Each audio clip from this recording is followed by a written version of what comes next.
في سنة 1930 عمال في قلب موسكو بيحفروا جنب حائط قديم عمره مئات السنين، وفجأة الأرض بتاعتهم بتاخد شكل غريب. في ممر تحت الأرض مظلم محدش يعرف بيؤدي على فين بالظبط. شائعات بتقول إن الممر ده يوصلك لمكتبة ضاعت من مئات السنين.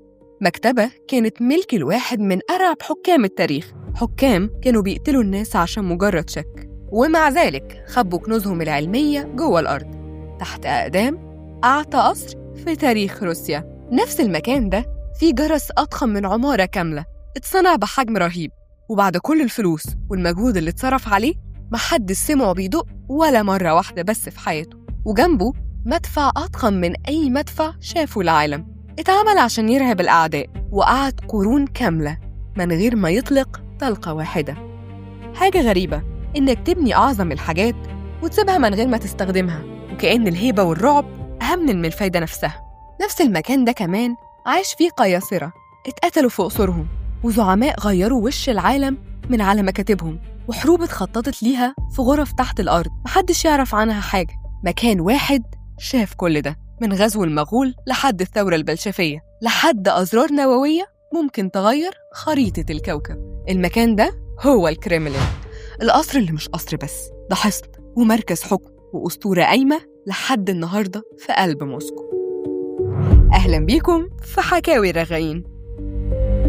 خلينا نرجع بالزمن كتير، سنة 1156 ميلادية. مصر كانت وقتها تحت حكم الفاطميين، وأوروبا كلها غرقانة في العصور الوسطى المظلمة. وفي وسط الغابات الروسية الباردة أمير صغير اسمه يوري دولغوروكي بيقرر يبني حصن خشبي بسيط فوق تل بيطل على نهر موسكافا. الأمير ده ما كانش حاطط في دماغه إنه بيأسس واحدة من أهم الأماكن في تاريخ البشرية، هو كان بس عايز نقطة دفاعية قوية جغرافية بتطل على النهر من ناحية وعلى الأراضي المحيطة من كل ناحية تانية. الحصن الخشبي ده كبر شوية بشوية وبقى نواة مدينة موسكو نفسها.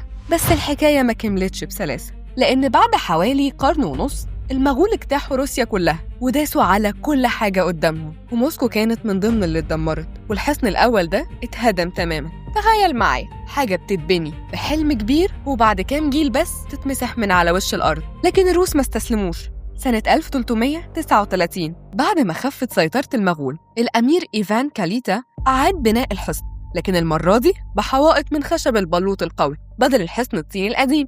ومن هنا بدأت الحكاية تاخد شكل تاني خالص. الطفرة الحقيقية حصلت في عهد إيفان الثالث اللي المؤرخين بيسموه إيفان الكبير.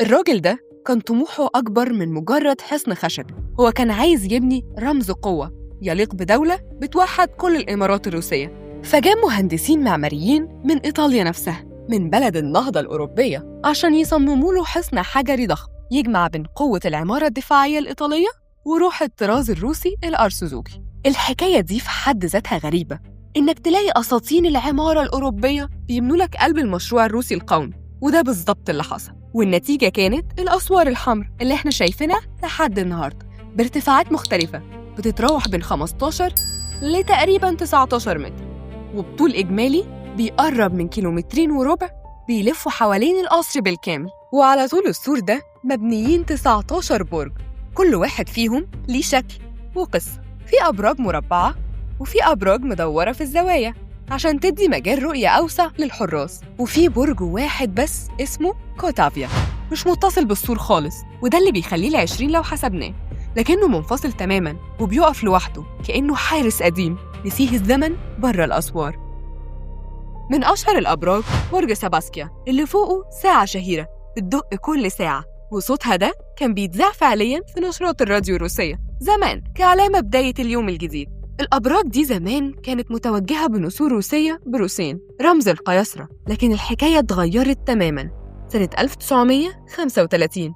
الاتحاد السوفيتي وقتها قرر يشيل كل رمز بيفكر بالحكم الملكي، فجابوا فنان مسرحي اسمه فيودر ويفسكي وكلفوه يصمم نجوم حمراء خماسية تحتل محل النسور. كل نجمة اتصممت بشكل مختلف عن التانية. نجمة برج سباسكيا جاية بأشعة منتشرة من المنتصف للأطراف، ونجمة برج تروتسكايا مستوحاة من شكل سنابل القمح. والفنانين وقتها واجهوا مشكلة تقنية غريبة، وهما بيحاولوا يصنعوا الزجاج الياقوتي الأحمر عشان يطلع بلون قوي من غير ما يبهت مع الشمس والتلج على مدار السنة.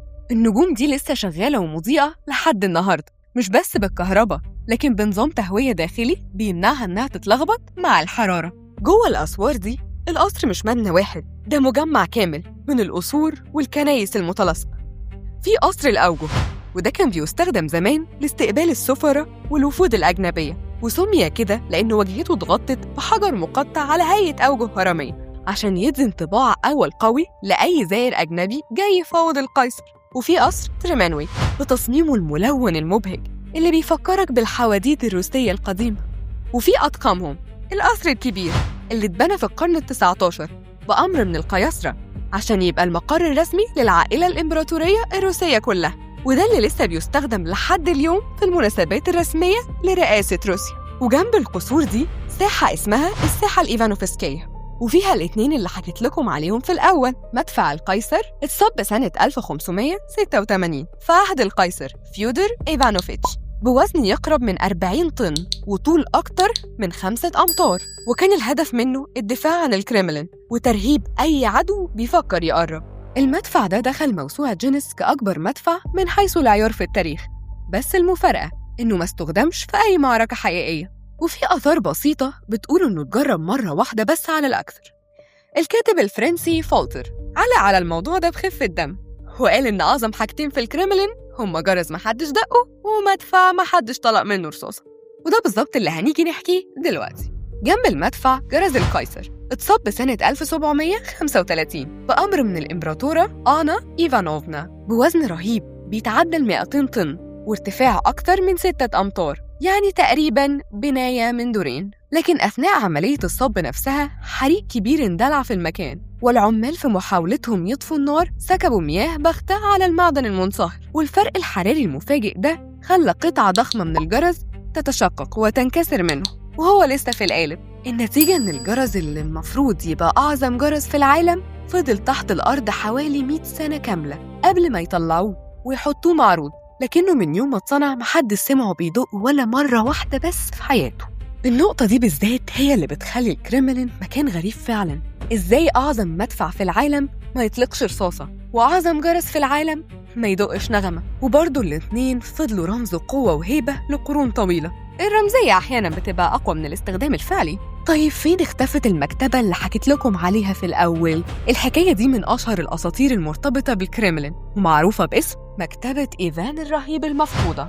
القصة بتقول إن جدة إيفان الرهيب الأميرة البيزنطية صوفيا باليلوج جابت معاها لما اتجوزت الأمير الروسي مكتبة ضخمة من مخطوطات يونانية ولاتينية وكمان رومانية نادرة، بعضها كان بيرجع لآلاف السنين. المكتبة دي حسب الأسطورة اتخبت في ممرات وأغبية تحت الكريملين خوفاً عليها من الحرائق المتكررة اللي كانت بتضرب موسكو الخشبية زمان. وبعد وفاة إيفان الرهيب المفاجئة ضاع أي أثر رسمي للمكتبة دي ومحدش عارف يلاقيها لحد النهاردة. باحثين ومؤرخين على مدار قرون حاولوا يدوروا عليها، بعثات كاملة اتبعتت تحفر تحت الكريملين بإذن رسمي من الحكومة الروسية، لكن كل المحاولات فشلت في إثبات وجودها وفضلت الحكاية معلقة بين الحقيقة والخيال. وده اللي بيدي الكريملين طابع أسطوري أكبر من كونه مجرد مبنى حكومي.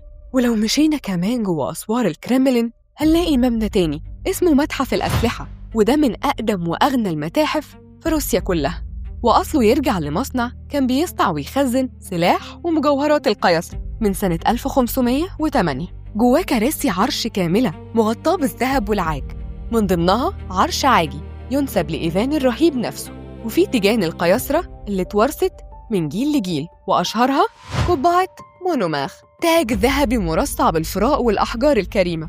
وأصل الحكاية بتاعته إن أمراء موسكو الأوائل ورثوه كرمز للسلطة، وبقى أهم رمز يتوج بيه كل قيصر روسي جديد لقرون طويلة. وفي عربات ملكية كاملة مذهبة كان بيتنقل بيها القيصرة في المواكب الرسمية، وأدوات مائدة من الذهب والفضة، وحتى بيض إمبراطوري مطلي بالمينا كان بيقدمه القيصر لزوجته هدية في عيد الفصح كل سنة. المكان ده وصفه مفكر روسي كبير مرة إنه مش مجرد متحف، ده خزينة روسيا كلها في مكان واحد. وفي حكايات تانية أقرب للخرافة الشعبية بس منتشرة جداً بين موظفين الكريملين نفسهم على مر العصور، من ضمنها إشاعات قديمة بتقول إن خطوات إيفان الرهيب لسه بتتسمع في ممرات معينة بالليل. الحكايات دي طبعاً ملهاش أي إثبات علمي، وهي أقرب لفولكلور شعبي بيتوارث من جيل لجيل، لكنها بتأكد حاجة واحدة، إن المكان ده تراكم فوقه الرهبة والغموض قد ما تراكم فوقه من التاريخ الرسمي.